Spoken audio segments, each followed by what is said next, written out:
And we all have adversity in life, but I really believe in my heart that when something bad happens, something great can arise of it, just like Kim said.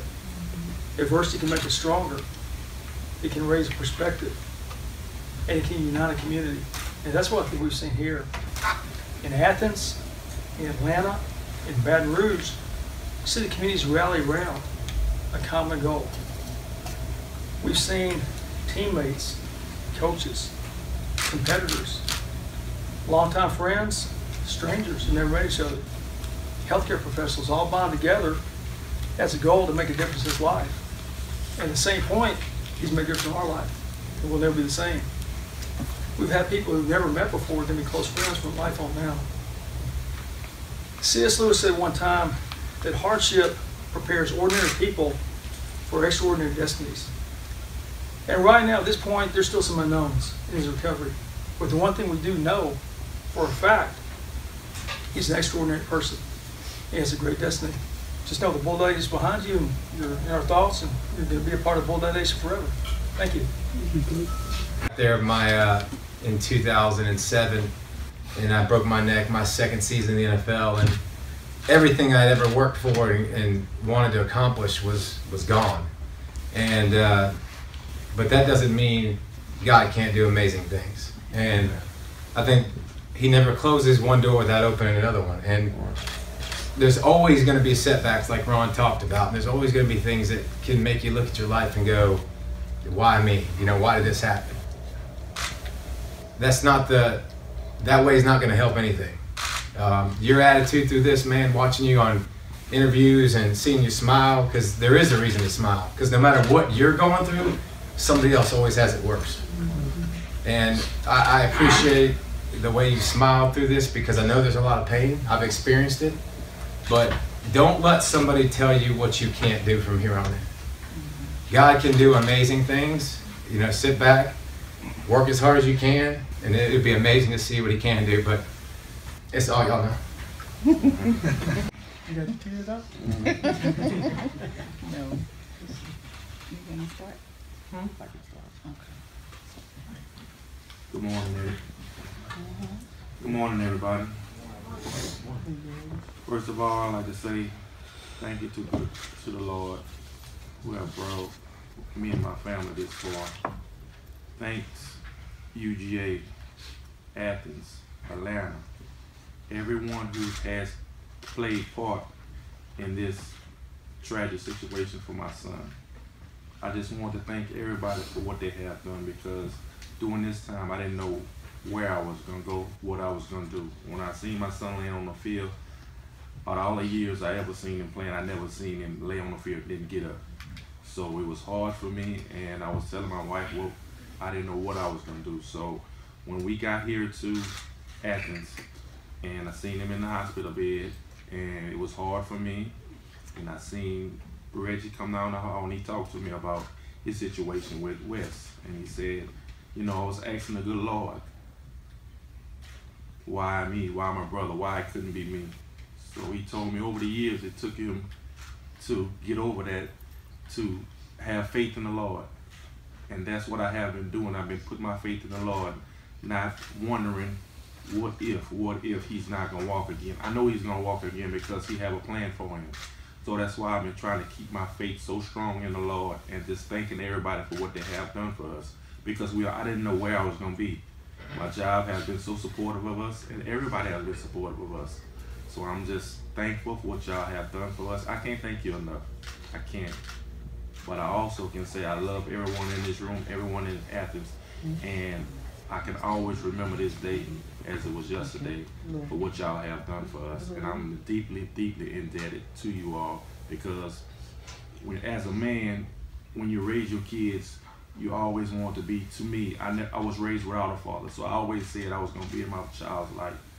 And for him, when he was first born, with his intestines outside his stomach, 6-7 months before he could come home, I was playing ball, going to school without a father my life. My mother raised us, 3 of us by herself, and I would have to go to the hospital and see him trying to do homework, and at the same time we made it through that. The Lord brought us through that, and then for this to happen again, I know it's not. He's not gonna, just like the young man just said. He's not gonna one door close, another one gonna open. So I think that's a positive way that I'm looking at it, as having faith in the Lord, and I know He's gonna make this work for him. And I know Devon gonna have a testimony after this here. It's just a little bump in the road that we're gonna have to go through, and I like to thank everybody for that.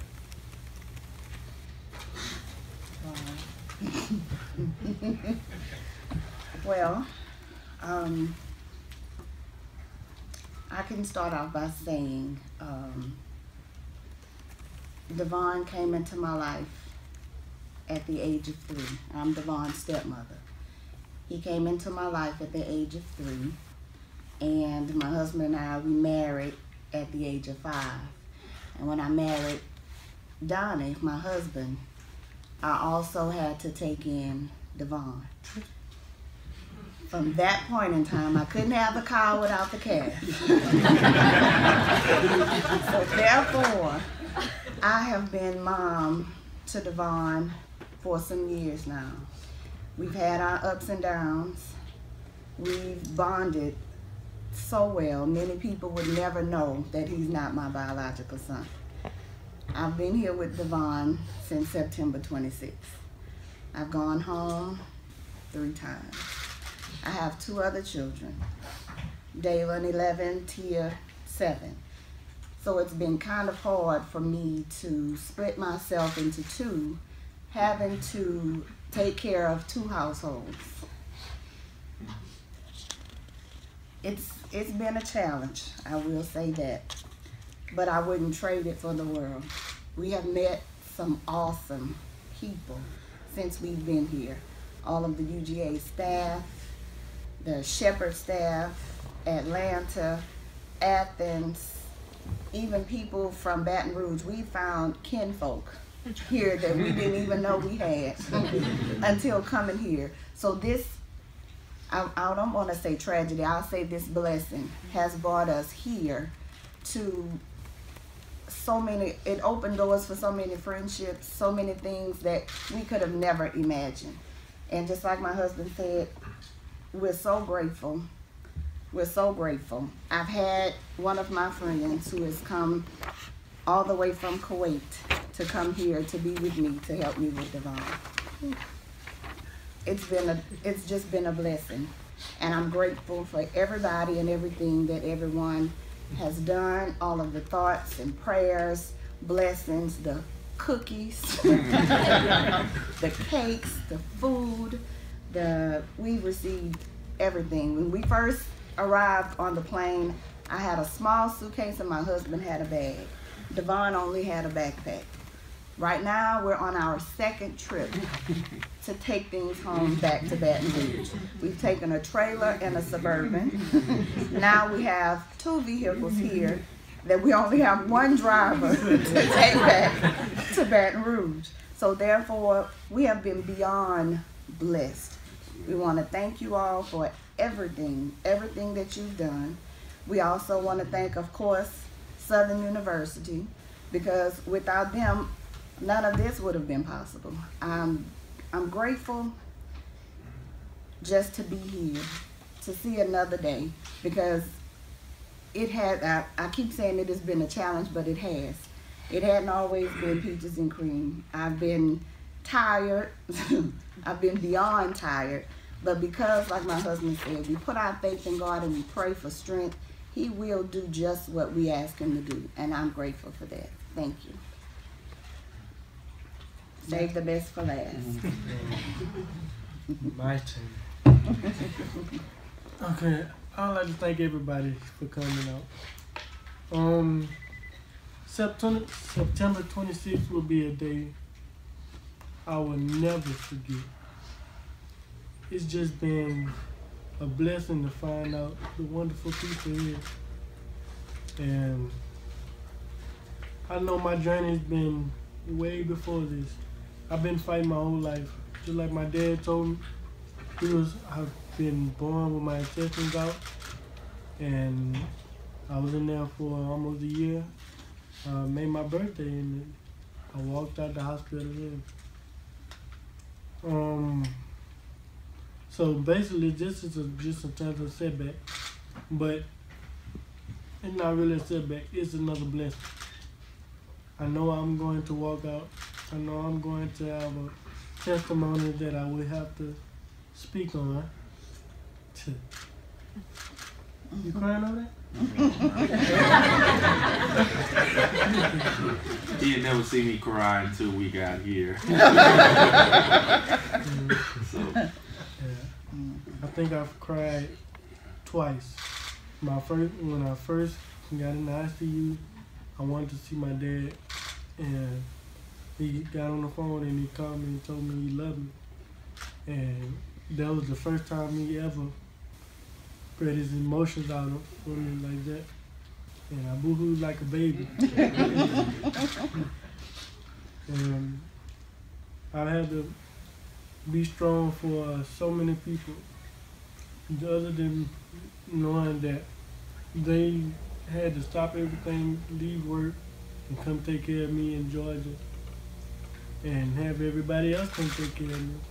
It's been a true blessing. And knowing I have a little brother and sister that have to be split up from my mom and dad, I know it's hard on them too. But I thank the Lord for just putting us through it and keeping us strong and having the faith to go through everything. I want to thank UGA for everything. Everything. Without UGA, I probably wouldn't be here. I wouldn't be in this little pretty blue chair if it wasn't for UGA and the amount of support that everybody's been giving me. I want to thank Coach Gant and Coach Ron for the support. Coach Gant comes see me every Wednesday just to come check on me and make sure I'm okay. And Coach Ron comes see me every Sunday after church. The whole family come and just check. And then the trainers will come. It's just been amazing to know that there's still those beautiful people out in the world. And it's not always about hate and dishonor, you know. It's still people that love and care for other people. And I thank you guys for all of it. Don't you be crying over there. Since then, I've made Coach Gant my godfather. He's been the right-hand man for everything. Him and Coach Ron. I'm still not gonna stay at his house through a snake. But I want to thank everybody for their hard work and blessing that they gave me and my family. Without you guys and the Shepherd Center and everybody else, I wouldn't be here. Thank you.